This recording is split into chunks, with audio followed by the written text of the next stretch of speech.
민수기 28장, 29장 말씀은요, 제사장이 지켜야 할 제사 의식에 대해서 그런 규례를 다루고 있는 말씀인데, 오늘 본문은 1년에 한 번씩 지내게 되는 절기 제사에 대한 규례를 소개하고 있습니다.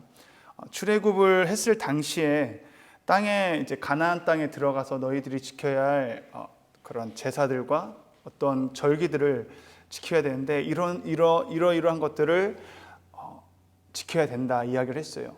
광야 생활을 하면서는 이 절기를 지킬 수 있는 환경이 아니었기 때문에, 그런 제사를 지킬 수 없는 환경이 아니었기 때문에 하나님은 너희들이 가나안 땅, 약속의 땅에 들어갔을 때 이런 규례를 지켜야 된다, 절기를 지켜야 된다 이야기를 했습니다. 레위기 23장 10절에서 내가 너희에게 주는 땅에 이제 들어가서 이 규례를, 이 절기들을 지키라고 말씀을 하고 있거든요. 그래서 이제 광야 40년 생활을 다 끝마치고 약속의 땅 가나안에 들어가는 지금 그 시점에서 다시 한번 이스라엘 백성들에게 지켜야 할 절기에 대해서 오늘 본문은 말씀해 주고 있는 것입니다. 왜 가나안에 입성하는 그 시점에 절기에 대해서 다시 한번 설명하는 걸까요? 다시 한번 설명한다는 것은 중요하기 때문에, 반복해서 이제 곧 있으면 들어갈 약속의 땅 가나안 땅에 들어가게 되면 그 땅에 많은 우상을 숭배하는 이방인들이 있잖아요. 그런 가나안의 문화 속에서 이들이 유혹에 넘어갈 수 있기 쉽기 때문에 이제는 매일매일 번제를 드리고, 상번제를 드리고, 속죄제를 드리고, 안식일을 지키고, 하루 월삭을 지키는 그런 제사를 드릴 뿐만 아니라 해마다 이제 드려야 할 절기들을 너희 지켜야 된다 이야기하는 거예요. 그 땅에 들어가게 되면 많은 하나님의 은혜로 말미암아 들어가는 거지만, 그 전에 광야에 생활했을 때랑 가나안 땅에 들어갔을 때랑 너무나 신앙을 지키기가 어렵다라는 거죠. 광야에 있을 때는 죽음의 땅이라고도 말하잖아요.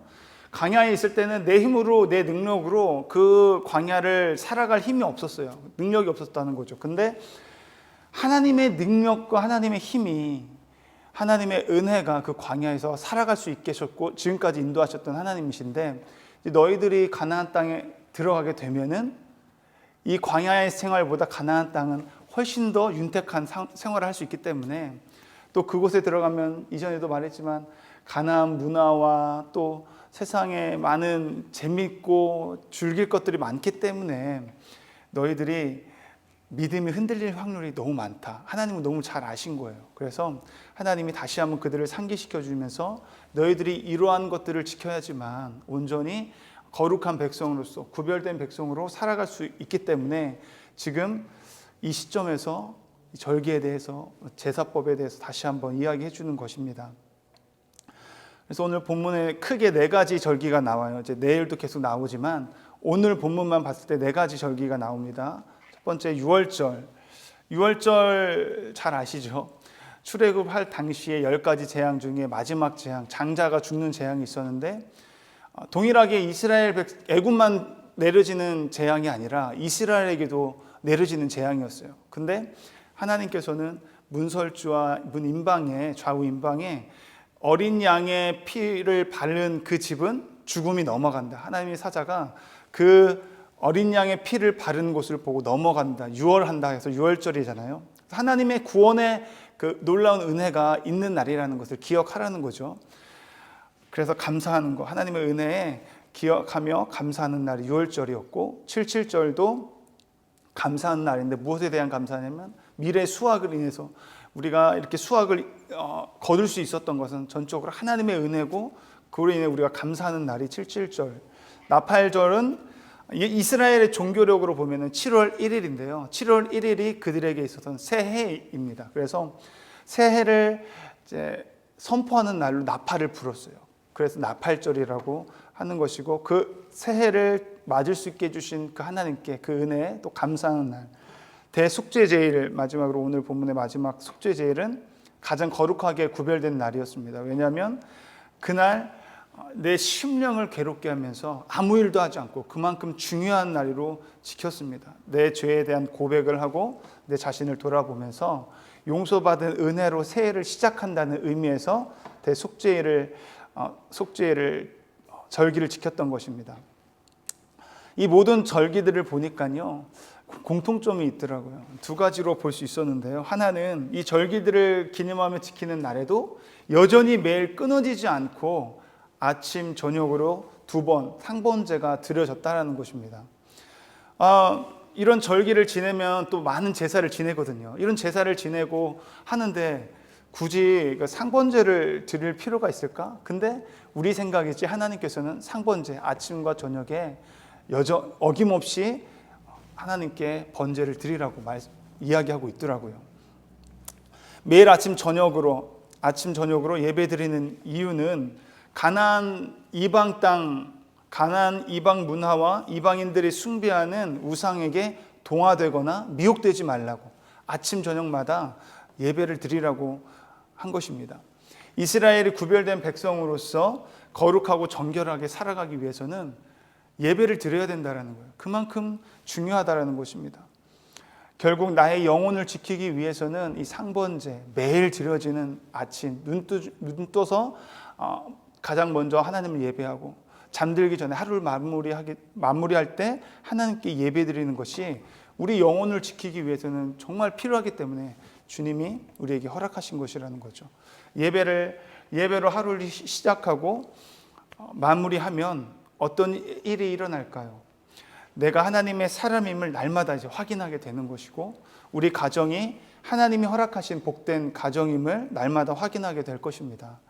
그렇게 매일 하나님께 예배를 드리며 나아갈 때 결국 하루하루를 하나님께 의탁하고 하나님만을 의지하며 하루의 삶을 인도하시는 그 하나님께 감사하며 살아가게 되는 인생이 될 것입니다.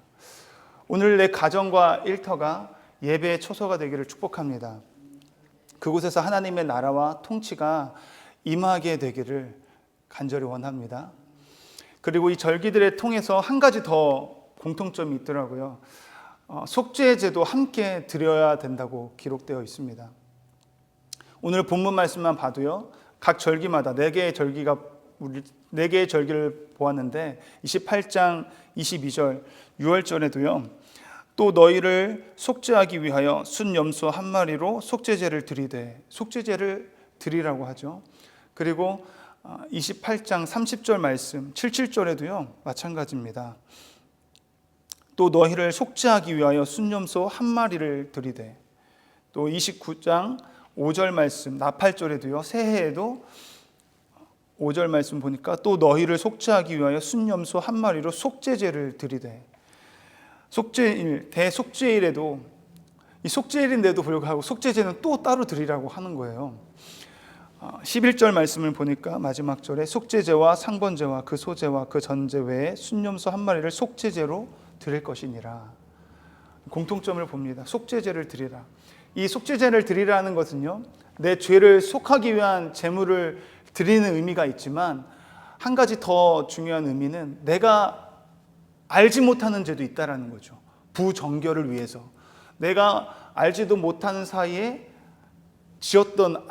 알지 못하고 지은 죄까지도 속죄제를 통해서 하나님 앞에 이 죄를 해결받는 중요한 제사가 속죄제라는 거예요. 그래서 절기마다 이 속죄제는 빠지지 않고 드렸던 것입니다. 그래서 저는 이 말씀을 통해서 두 가지 공통점이 있었잖아요. 각 절기마다 정말 중요한 절기인데 한 해에 한 번 드려지는 그 중요한 절기 가운데 꼭 빠지지 않고 드려야 되는 것이 있는데, 그것은 매일 하루 2번씩 드려지는 그 상번제와 하나님 앞에 속죄제를 드리는 것. 이 말은 뭐예요? 매일매일 드려지는 거예요. 속죄제도 마찬가지고요. 계속 드려지는 속죄제를 통해서 내가 하나님 앞에 회개를 해야 된다는 거죠. 오늘 이 하루도 내가 하나님 앞에 용서받은 은혜를 감사할 수 있기 위해서 내가 죄인임을 하나님 앞에 고백하고 그 죄를 또 회개하며 나아가는 것, 우리 심령을 괴롭게 하며 나아가는 것이 정말 필요하다는 것입니다. 마찬가지로 예배도 저와 여러분 가운데 필요하다는 것, 내 모든 일터, 삶의 모든 영역 가운데서 우리가 예배를 드려야 되는 것이 너무나 중요하다는 거죠. 그래서 참된 예배자는 그냥 일주일에 한 번 드리는 그 예배에 가서 예배 드리는 것만 끝나는 것이 아니라 일주일 내내 하나님 앞에 내 삶으로 예배드리는 거, 영적인 예배. 우리가 얼마 전에도 들었죠. 정말 영적인 예배는 신령과 진정으로 드리는 것이 다른 것이 아니라 내 삶 가운데 나를 산 제물로 하나님 앞에 드림으로 나는 없고 내 안에 예수 그리스도가 드러나는 삶을 살 때 그 예배를 통해서 하나님께서 영광받게 되고 그 모습을 통해 다른 사람들도 산 제물로 드리게 되는 그런 놀라운 참된 예배자로 저와 여러분들이 살아가게 될 줄 믿습니다. 오늘도 그렇게 우리 가정 가운데서 아침에 시작할 때 가정 예배로 시작하고 마무리할 때도 가정 예배를 드림으로 아이들도 그런 믿음의 유산을 우리가 물려줄 수 있는 그런 복된 인생 될 수 있기를 축복합니다. 기도하시겠습니다. 사랑과 은혜가 풍성하신 하나님 아버지, 오늘 하루도 용서받은 은혜로 시작하게 하여 주심을 감사드립니다. 우리의 믿음이 흔들리게 할 만한 세상의 수많은 유혹들 속에서 우리를 구속하신 하나님의 놀라운 구원의 은혜를 잊지 않고 기억하며 살아갈 수 있도록 인도하여 주시옵소서. 우리의 가정이 하루를 시작할 때 예배로 시작하고 하루를 마무리할 때 예배로 마무리하는 하나님만 섬기는 복된 가정이 되게 하여 주시옵소서.